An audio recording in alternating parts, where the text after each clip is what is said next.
haalli itti fayyadama kaanii fi could yoo hedduu namootatti gaafii ta'a. So video keenya irraatiin immoo kaanii yoo fayyadamna could yoo akkamitti fayyadamna kan jedhu irratti ibsa gabaabaa fi baay'ee bareedaa ta'e laanneerra. So let me show you. A brighter future we have found. Kaanis kudilleen faayidaa akka takkaa qabaachuu danda'u. We can use them to use abilities. Dandeettii itti ibsuu hin dandeenya. Kaanittis fayyadamne, kudittis fayyadamne. The second one, we can use to express requests. Okay, gaafilee adda addaa lamaanuu fayyadamne ibsuu hin dandeenya. We can also express permissions. Heeyyamas itti gaafachuu hin dandeenya. And the other one is possibilities. Wanta ta'uu malu tokko itti ibsuuf ni fayyada jechuudha. Isaan kun faayidaa isaan bakka tokkotti qabanidha garuu hanga ta'e hiikaarratti differensii ni qabu. Okay? Differensiin hiikaarratti qaban maali? Ammas foormiin isaanii maal fakkaata kan jedhu ilaalla jechuudha. Let's go. We can use can to talk about ability. For example, ability. Dandeettii jechuudha. Dandeettii. For example, I can say, I can swim. I can swim. Jechuudha. Daakuu nan danda'a jechuudha. I can swim. I can swim. In dheeratamu sagalinsa, let me also show you pronunciation on my way. We don't say I can. It's short. I can swim. Okay. If negative, I can't swim. Isa kanatu xiqqoo dheerata. If it is negative, I can't. Say I can't swim. This one, I can swim. This one, I can't swim. I can swim. I can't swim. Daakuu nan danda'a. Daakuu hin danda'u. Dandeettii ibsuuf jechuudha.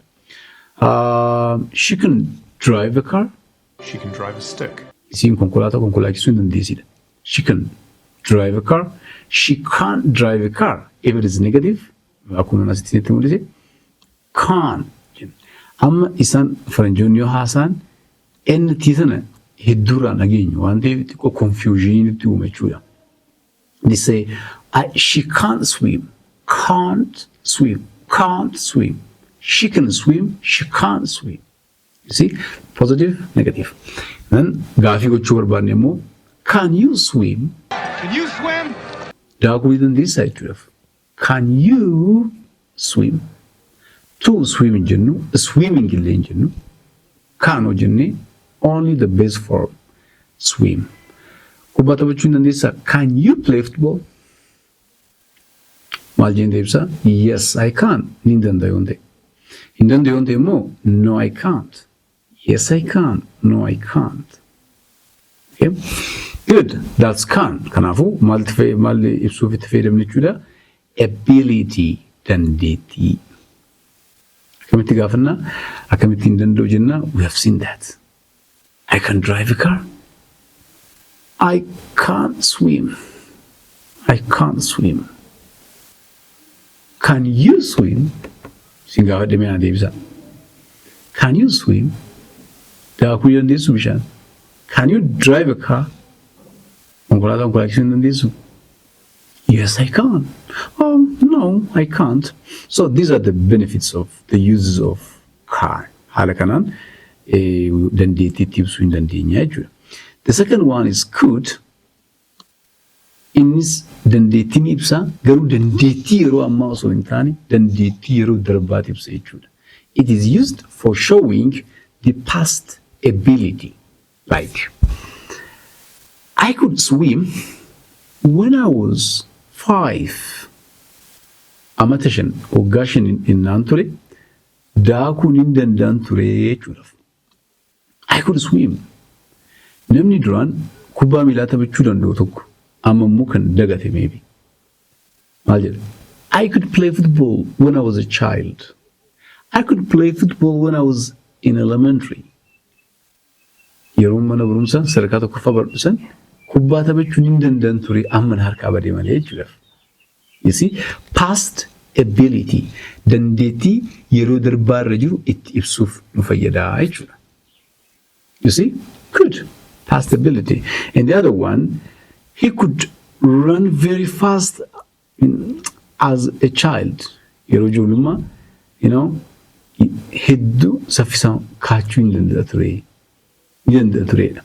Okay, he could run very fast. Past ability. Good. She could drive a car. Konkolaachisuu hin dandeessi ture. Could in the past. Dandeettiitti ibsuuf hin fayyadamna jechuudha. Can present, could past. Number one. The second one is we can use both to express requests. Request jechuun gaafii. For example, can you help me? Can you help me? Can you help me? Can I use your pen? Can I use yours? Can I use your pen? Akkuma isin jedhe can hin jennu can I use your pen? Qalama kee fayyadamuu hin danda'a jechuudha. Can you help me? Na gargaaruu dandeessaa jechuudha.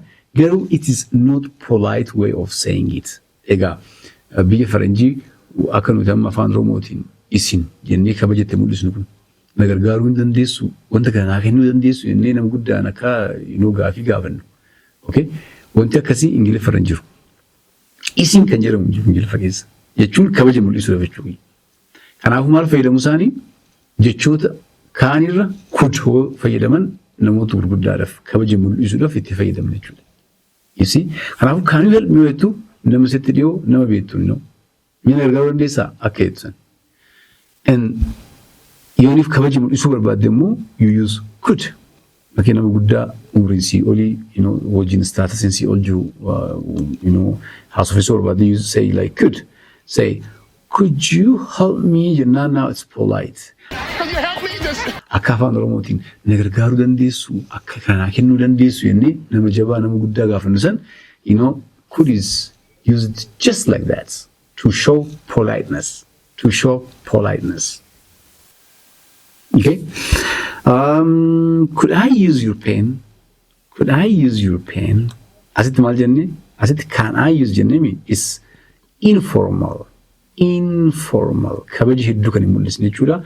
This is more polite. Kabaja kan qabu jechuudha. You see? Kanaafuu waa naa kenni jechuudhaaf waa na gargaare jechuudhaaf kanaa kennuu dandeessa? Could you give me this? Na wajjin deemuu dandeessa? Could you go with me? Fakkeenyaaf barataan barsiisaan kilaasitti yoo barsiisaan waa ibsaa jiru yoo galleef teacher or sir, could you explain that point? Could you explain for me? Naa ibsuu dandeessaidha. Can you explain hoo jedhe garuu xiqqoo it doesn't show politeness. So we would rather use could whenever we request and we want to get some kind of thing from other people and show politeness. It's better to use could. Good.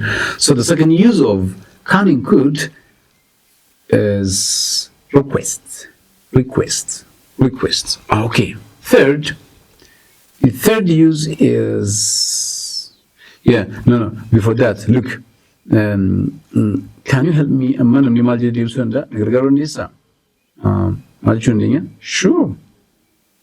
Sure, I could. Sure. Why not? Sure. Yeah, or you can say certainly. Okay? Yes, allegedly. Okay, let's formal that. Yeah. You don't need to go it becomes this request, yo, David King, I'm sorry, I'm sorry, Jenny, because we have to be, like a bit polite. I'm sorry, I can't. I'm sorry, I'm busy, Could you help me? And that's the same way you can answer, sure, we can answer that way. Sure. Or, I'm sorry, I can't. Can you use your pen? Can I use your pen? Okay, qalama kee fayyadamuu nan danda'a laata? Nan danda'a laata? Yaa afaan Oromootiin nan danda'a laata? Kana fudhachuu nan danda'a laata? Kana gochuu dandeessaa laata? Jechuu fi kana gochuu dandeessaa? Afaan Oromootiin zabbit yaa. Garaagarummaan isaanii kana jechuudha. Okay. And third one is permission. Permission jechuun maal jechuudha? Permission jechuun heeyyama gaafachuu barbaanne immoo. Permission. If we want to ask permission,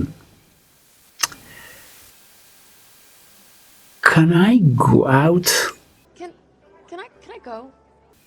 Fakkeenyaaf barataan kilaasii keessa osoo barachaa jiru fincaan qabu yoo ta'e yookaan immoo qilleensa fudhachuu barbaade yoo ta'e, sir, can I go out? Kaan hin jennu dheeressinu inni positive yoo ta'e, can I go out? Okay. Then barataan, sure, you can go. You can go. Oh, I'm sorry, you can't go. You can't go out. You can't go out. I'm sorry, you can't go out. Sure, you can. Yeah, why not? Sure, you can. Okay, kanaafuu amma isin hojjechaa jechuudha. Heeyyama gaafachaa jechuudha. Okay, heeyyama gaafachaa jechuudha.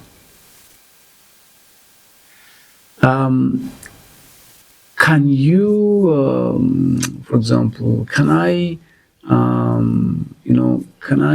take some break? Can I take rest? Fakkeenya bakka hojii taatanii yooniif dadhabdan yookaan immoo hayyama barbaadan yookaan dhimma isin mudate kan say, can I take a day off? Ofii ta'uu danda'a guyyaa tokko. Can I take a day off? Can I take 2 days off? Can I take 2 days off? Okay, guyyaa lama na hayyamuu dandeessaa.